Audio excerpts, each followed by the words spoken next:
My dear friends, myself Jayanti Mesurya, and today let's learn a poem.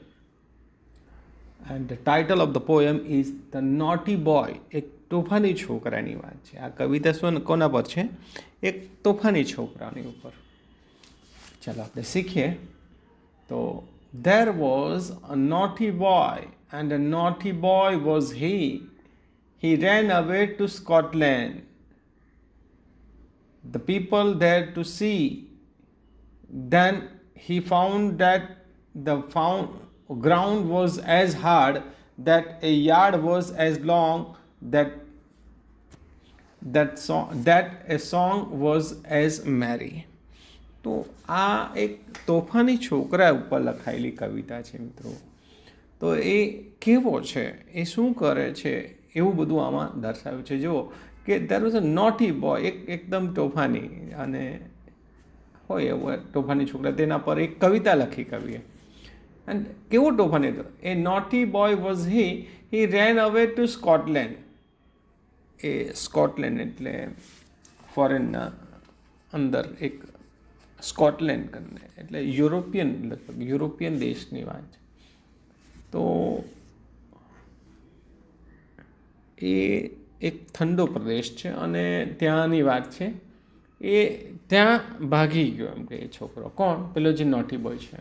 The people there two C, કે ત્યાં કેવા લોકો છે, તો એવું બધું જોવા માટે. કારણ કે તોફાની છોકરો શું કરે? ભટક્યા કરે એમ એવું. દેન હી ફાઉન્ડ, એણે શું જોયું તે જુઓ. That the ground was as hard that A yard. અને ત્યાં પેલું જે ગ્રાઉન્ડ હતું તે એકદમ ખરબચરૂપ, મજબૂત આમ, અને જેના પર આપણે જમીન નહીં ને ત્યાં, તો એવું કંઈક આપણે કહી શકીએ. That A yard was as long, અને એટલું બધું મોટું, લાંબુ, આમ એટલું બધું વિશાળ, ખાલી જગ્યા, કંઈ ઉગતું નહીં હોય. ઠંડા પ્રદેશમાં શું ઉગે? That a song was as merry. અને એ ગીત સાંભળે છે, કંઈ એક ગીતની વાત છે. અને એ ગીત છે ને બહુ જ મજાનું છે, એવું કંઈક એ કહે છે. That a cherry was as red. ત્યાં શું હતું? ચેરી પેલા ફ્રૂટ આવે છે, આપણને જોયા હશે એટલે તમે. તો એ એકદમ લાલ છે. That lead was as weighty. અને આમ થોડા મજાના આમ એ તે તરફ એ રસ્તો છે ને તેની વાત છે કંઈ. That fourscore was as 80. એનાથી આગળ જઈએ કે એવું કંઈક વાત છે. તો તમે જુઓ કે ત્યાં કઈ રીતનું છે માહોલ. That A door was as wooden. હવે ઠંડા પ્રદેશમાં હોય તો બારી એ બધું લાકડાનું બનેલું હોય, બહુ ઠંડી હોય ત્યાં આ પ્રદેશોમાં, સ્કોટલેન્ડ કે બાજુ યુરોપિયન દેશોમાં.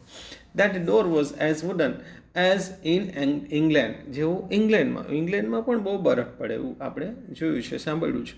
તો એ પ્રદેશોમાં જ્યાં ઠંડા પ્રદેશ હોય ને ત્યાં લાકડાની વસ્તુ, ફર્નિચર હંમેશા લાકડા, આપણે બારી બારણાને બધું લાકડાનું જ હોય છે. ઇંગ્લેન્ડમાં પણ એવું હોય છે. So he stood in his shoes and he wondered. એ ત્યાં ગઈને ઊભો રહ્યો આમ, એટલે ત્યાં આમ જોયું.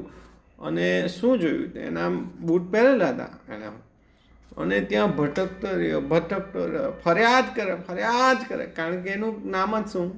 એ ફરવાનું. Naughty boy, he stood in his shoes and he wondered. અને એ ત્યાં ભટકતો રહ્યો, ફરતો રહ્યો. તો dear friends, this is a poem written upon a child who is very naughty. તો મિત્રો, આ એક તોફાની છોકરાના જીવન નહીં પણ એના જીવનનું એક પાસું છે બતાવેલું, કે છોકરો કેવો તોફાની છે ને એ શું કરે છે ને એ બધી પ્રવૃત્તિ પર આધારિત આ બધું જે છે આપણને જાણવા મળ્યું છે. અને એમાં કવિએ દર્શાવ્યું છે કે ભાઈ એ પ્રદેશ કેટલો ઠંડો છે, હવે ક્યાં કેવું જમીન છે, કે કેવું વાતાવરણ છે, ઠંડુ અને શાંત ને એવું બધું વાતાવરણ હોય ઠંડા પ્રદેશ.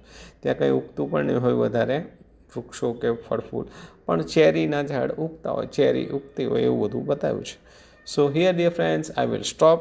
Thank you.